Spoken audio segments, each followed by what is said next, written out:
창세기 29장. 그 후 야곱은 여행을 계속해서 동방 사람들의 땅에 도착했습니다. 야곱이 보니 들에 우물이 있었습니다.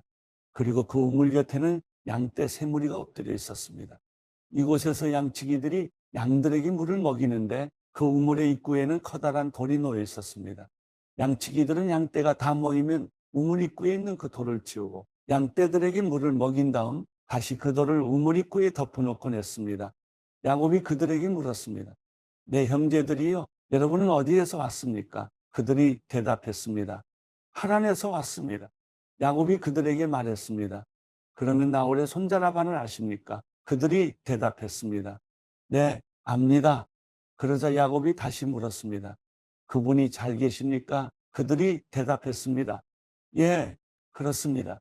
저기 라반의 딸 라헬이 양을 몰고 오는군요. 야곱이 말했습니다. 그런데 아직 한낮이라 짐승들을 모아드릴 때가 아니지 않습니까? 양들에게 물을 먹이고 가서 풀을 뜯게 하시지요. 그들이 대답했습니다. 우리는 그렇게 할 수 없습니다. 양떼가 다 모이고 우물 입구에서 돌을 치울 때까지 우리는 양들에게 물을 먹일 수가 없습니다. 야곱이 아직 그들과 말하고 있을 때 라헬이 자기 아버지의 양들을 몰고 왔습니다. 라헬도 양치기였습니다.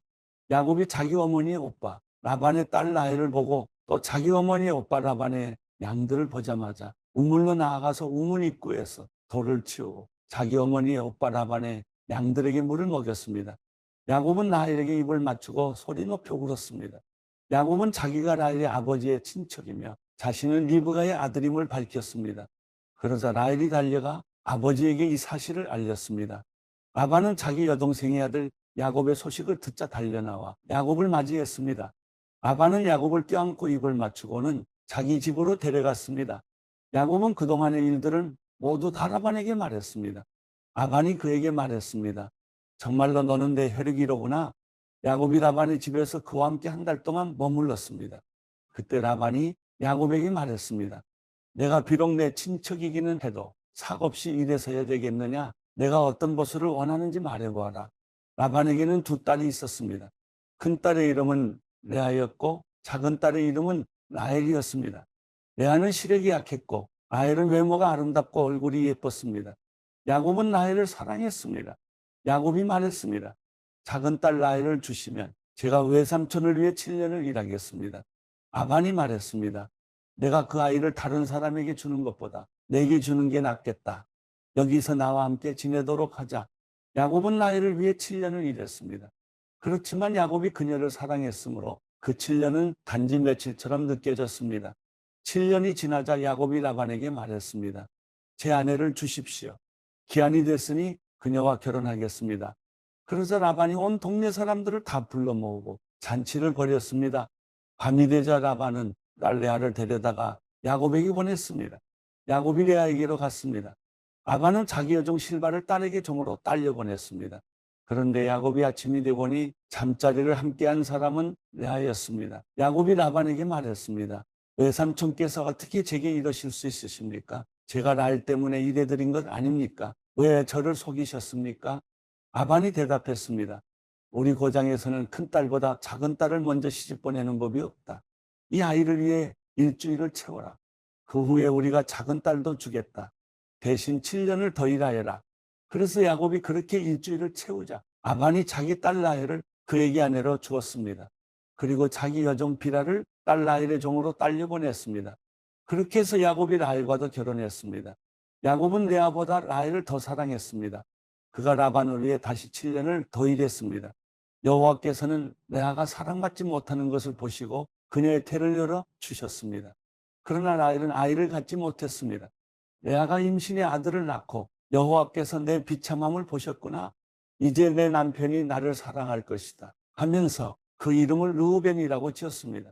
그녀가 다시 임신의 아들을 낳고 여호와께서 내가 사랑받지 못하는 것을 들으시고 이 아이를 내게 주셨구나 하면서 그 이름을 시므온이라고 지었습니다.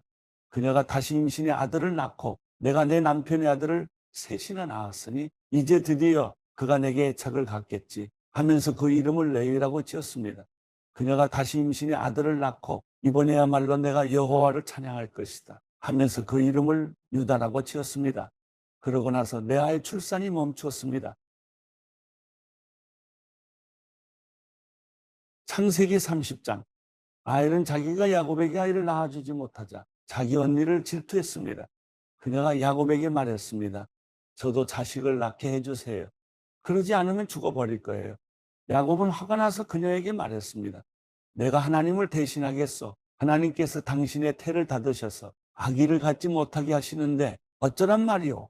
라헬이 말했습니다. 여기 내 여종 비라가 있으니 그녀와 잠자리를 같이 하세요. 비라가 자식을 낳아 제게 안겨주면 저도 그녀를 통해 자식을 얻을 수 있을 거예요. 라헬이 야곱에게 자기 여종 비라를 아내로 주자 야곱이 그녀와 잠자리를 함께 했습니다. 비라가 임신해 야곱에게 아들을 낳아주었습니다. 라헬이 말했습니다. 하나님께서 나를 변호하시고 내 목소리를 들으셔서 내게 아들을 주셨구나 하고 그 이름을 단이라고 지었습니다. 라헬의 종 비라가 다시 임신해 야곱에게 아들을 낳아주었습니다. 라헬이 말했습니다. 내가 언니와 큰 싸움을 싸워서 이겼다 하고 그 이름을 납달리라고 지었습니다. 레아는 자기의 출산이 멈춘 것을 알고 자기 여종 실바를 야곱에게 아내로 주었습니다. 레아의 여종 실바가 야곱에게 아들을 낳아주었습니다. 레아가 말했습니다. 내가 복을 받았도다 하고 그 이름을 가시라고 지었습니다. 레아의 종 실바가 야곱에게 다시 아들을 낳아주었습니다. 레아가 말했습니다. 나는 행복하도다. 여자들이 나를 복되다 할 것이다 하고 그 이름을 아셀이라고 지었습니다. 밀을 추수할 때 르우벤이 들에 나갔다가 자기 나무를 발견했습니다. 자기 어머니 레아에게 갖다 주자 라헬이 레아에게 말했습니다. 언니 아들이 갖다 준 자기 나무를 조금 나눠줘요. 레아가 라헬에게 말했습니다. 내가 내 남편을 빼앗아 간 것도 모자라서 이젠 내 아들이 가져온 자기 나무까지 빼앗아 가려고 하니 라헬이 레아에게 대답했습니다. 언니의 아들이 가져온 자기 나무를 제게 주면 그 대가로 오늘 밤에는 남편이 언니와 잠자리를 같이 하게 될 거예요. 야곱이 저녁이 돼 들에서 돌아오자 레아가 그를 맞으러 나가서 말했습니다. 당신은 오늘 저의 침소에 드셔야 해요. 제 아들이 가져온 자기 나무로 제가 당신을 샀습니다. 야곱은 그날 밤 레아와 함께 잠자리를 했습니다. 하나님께서 레아의 기도를 들으셔서 레아가 임신했습니다. 그녀는 야곱에게 5번째로 아들을 낳아주었습니다. 레아가 말했습니다. 내가 내 여종을 내 남편에게 주었더니 하나님께서 내게 갚아주셨구나 하고 그 이름을 이사갈이라고 지었습니다. 레아가 다시 임신해 야곱에게 6번째로 아들을 낳아주었습니다. 레아가 말했습니다. 하나님께서 내게 좋은 선물을 주셨구나. 내가 내 남편에게 6번째로 아들을 낳았으니 이번에는 내 남편이 나를 존중해 줄 것이다 하고 그 이름을 스불론이라고 지었습니다. 그리고 얼마 후 레아는 딸을 낳고 그 이름을 디나라고 지었습니다. 그때 하나님께서 라헬을 기억하셨습니다. 하나님께서 라헬의 기도를 들으시고 그녀의 태를 열어주셨습니다. 라헬이 임신의 아들을 낳고 말했습니다. 하나님께서 내 수치를 걷어가셨다. 그녀는 여호와께서 내게 아들을 하나 더 주시기를 바랍니다. 라고 말하면서 그의 이름을 요셉이라고 지었습니다. 라헬이 요셉을 낳은 후 야곱이 라반에게 말했습니다. 이제 저를 보내주십시오.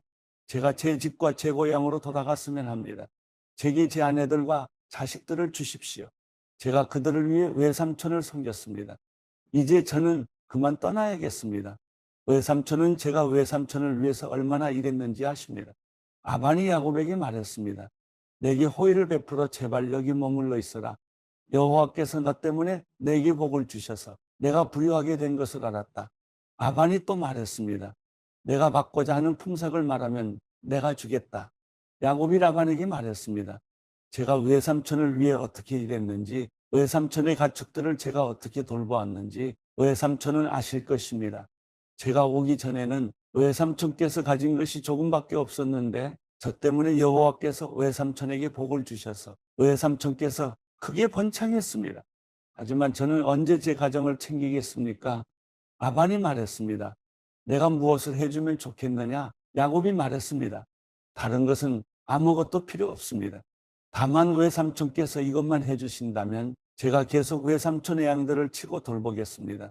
제가 오늘 외삼촌의 가축 사이로 돌아다니면서 얼룩이나 점이 있는 양과 검은 양과 얼룩이나 점이 있는 염소를 다 골라낼 테니 그것들을 제 품삯으로 주십시오. 나중에 외삼촌께서 제게 품삯으로 주신 것들을 조사하실 때 제가 얼마나 정직했는지 드러날 것입니다. 얼룩이나 점이 없는 염소나 검지 않은 양이 있다면 다 제가 훔친 것이 될 것입니다. 라반이 말했습니다. 좋다. 내가 말한 대로 하자. 바로 그날 라반은 얼룩이나 점이 있는 순념소와 흰색 바탕에 얼룩이나 점이 있는 암염소들과 검은 양들을 모두 가려내고 자기 아들들에게 그 짐승들을 맡겨 돌보게 했습니다. 라반은 야곱이 있는 데서 3일 정도 걸리는 거리를 두었습니다. 야곱은 남아서 라반이 남겨놓은 양들을 쳤습니다. 야곱은 비르나무와 살구나무와 플라타너스 나무의 싱싱한 가지들을 꺾어다가 껍질을 벗겨 나뭇가지에 하얀 속살이 보이도록 흰 줄무늬를 만들었습니다.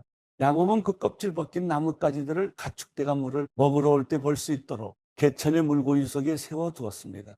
가축대가 물을 먹으러 왔다가 새끼를 베게 했는데 그 나뭇가지 앞에서 새끼를 베면 가축대는 줄무늬나 얼룩무늬나 점 있는 새끼를 낳았습니다. 야곱은 새끼들을 따로 떼어놓고 줄무늬가 있거나 검은 것들을 라반의 가축대와 떼어 놓았습니다. 이렇게 야곱은 자기 가축대를 라반의 가축대와 섞이지 않게 따로 두었습니다. 야곱은 튼튼한 가축들이 새끼를 뵐 때는 그 나뭇가지들을 그 가축들이 보도록 개천의 물고기 속에 두고 그 앞에서 새끼를 베도록 했습니다. 그러나 약한 가축들이면 그 나뭇가지들을 앞에 두지 않았습니다. 그렇게 해서 약한 것들은 라반의 것이 되고 튼튼한 것들은 야곱의 것이 됐습니다. 이런 식으로 해서 야곱은 점점 더 번창하게 됐습니다. 많은 가축대뿐 아니라 남종들과 여종들과 낙타들과 나귀들을 많이 갖게 됐습니다. 마태복음 18장. 그때 제자들이 예수께 다가와 물었습니다. 하늘나라에서는 누가 가장 큰 사람입니까? 예수께서 어린아이 하나를 불러 제자들 가운데 세우고 말씀하셨습니다. 내가 진실로 너희에게 말한다. 너희가 변화되 어린아이들처럼 되지 않으면 결코 하늘나라에 들어갈 수 없을 것이다. 그러므로 누구든지 이 어린아이와 같이 자신을 낮추는 사람이 하늘나라에서 가장 큰 사람이다. 또 누구든지 내 이름으로 이런 어린아이 하나를 영접하면 나를 영접하는 것이다. 누구든지 나를 믿는 이런 어린아이 가운데 한 명이라도 죄를 짓게 하는 사람은 큰 맷돌을 목에 달아 깊은 바다에 빠뜨려지는 편이 차라리 나을 것이다. 사람들을 넘어지게 하는 일 때문에 이 세상에 화가 있다. 넘어지게 하는 일이 없을 수는 없으나 넘어지게 하는 걸림돌과 같은 사람에게는 화가 있을 것이다. 내 손이나 내 발이 너를 죄짓게 하거든 잘라내버려라. 두 손, 두 발 다 가지고 영원히 타는 불 속에 던져지느니 불구자나 장애인으로 생명에 들어가는 것이 낫다. 내 눈이 너를 죄짓게 하거든 빼내버려라. 두 눈을 가지고 지옥 불 속에 던져지느니 한 눈만 가지고 생명에 들어가는 것이 낫다. 이 작은 사람들 가운데 한 명이라도 업신여기지 않도록 조심하라. 내가 너희에게 말한다. 하늘에서 그들의 천사들이 하늘에 계신 내 아버지의 얼굴을 항상 뵙고 있다. 너희는 어떻게 생각하느냐? 양 100마리를 가진 사람이 있는데 그 가운데 한 마리가 길을 잃었다고 하면 그가 99마리를 산에 두고 가서 길 잃은 그 양을 찾아다니지 않겠느냐? 내가 진실로 너희에게 말한다. 만약 그 양을 찾게 되면 그는 길 잃지 않은 99마리 양보다 오히려 그 한 마리 양 때문에 더욱 기뻐할 것이다.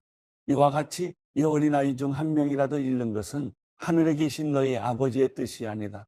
만일 내 형제가 내게 죄를 짓거든 가서 단둘이 있는 자리에서 잘못을 지적해 주어라. 그가 내 말을 들으면 너는 내 형제를 얻는 것이다.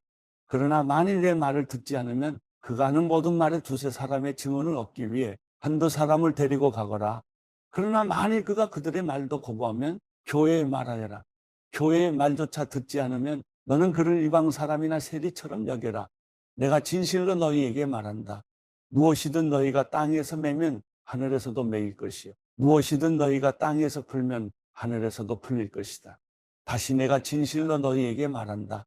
너희 가운데 두 사람이 땅에서 어떤 일이든지 마음을 모아 간구하면 하늘에 계신 내 아버지께서 그들에게 이루어 주실 것이다. 두세 사람이 내 이름으로 모이는 곳에는 나도 그들 가운데 있다. 그때 베드로가 예수께 와서 물었습니다. 주여, 제 형제가 제게 죄를 지으면 몇 번이나 용서해야 합니까? 7번까지 해야 합니까? 예수께서 대답하셨습니다. 내가 너희에게 말한다. 7번만 아니라 70번씩 7번이라도 용서해야 한다. 그러므로 하늘나라는 마치 자기 종들과 빚을 결산하려는 왕과 같다. 왕이 결산을 시작하자 1만 달란트 빚진 사람이 왕 앞에 나오게 됐다. 그런데 그는 빚 갚을 돈이 없었기 때문에 주인은 그 종에게 그 자신과 아내와 자녀와 전 재산을 팔아 갚도록 명령했다. 그랬더니 종이 그 앞에 무릎을 꿇고 간청했다. 조금만 참아주시면 모두 갚아드리겠습니다. 주인은 그 종을 불쌍히 여겨 그를 놓아주고 빚을 없애주었다. 그러나 그 종은 밖으로 나가 자기에게 100데나리 온 빚진 동료 종을 찾아냈다. 그는 동료의 멱살을 잡으며 빚진 돈을 갚아라 하고 말했다. 그의 동료가 무릎을 꿇고 애걸했다. 조금만 참아주게. 내가 다 갚겠네. 그러나 그는 참지 못하고 가서 빚을 다 갚을 때까지 동료를 감옥에 가두어 버렸다. 이 일을 본 다른 동료 종들은 너무 기가 막혀서 주인에게 가서 이 일을 낱낱이 일러 바쳤다. 그러자 주인은 그 종을 불러서 말했다. 이 악한 종아, 내가 나에게 애원하기에 내가 내 빚을 모두 없애주었다. 내가 너를 불쌍히 여긴 것처럼 너도 내 동료를 불쌍히 여겼어야 하지 않았느냐? 그 주인은 화가 나서 그 종을 감옥 관리들에게 넘겨주며 빚진 것을 다 갚을 때까지 감옥에 가뒀다. 만일 너희가 진심으로 자기 형제를 용서하지 않는다면 하늘에 계신 내 아버지께서도 너희에게 이와 같이 행하실 것이다.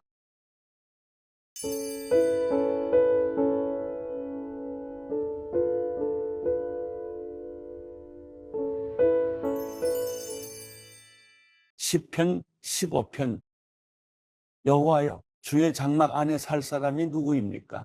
주의 거룩한 산에 살 사람이 누구입니까? 올바르게 행동하고 의를 행하며 마음으로 진실을 말하고 혀로 헐뜯는 말을 하지 않으며 이웃에게 해를 입히지 않고 동료에게 누명을 씌우지 않으며 타락한 사람을 경멸하고 여호와를 경외하는 사람을 존경하며 손해를 봐도 맹세를 지키며 돈을 빌려주면서 이자를 많이 받지 않고 뇌물을 받지 않고 죄 없는 사람을 억울하게 하지 않는 사람입니다.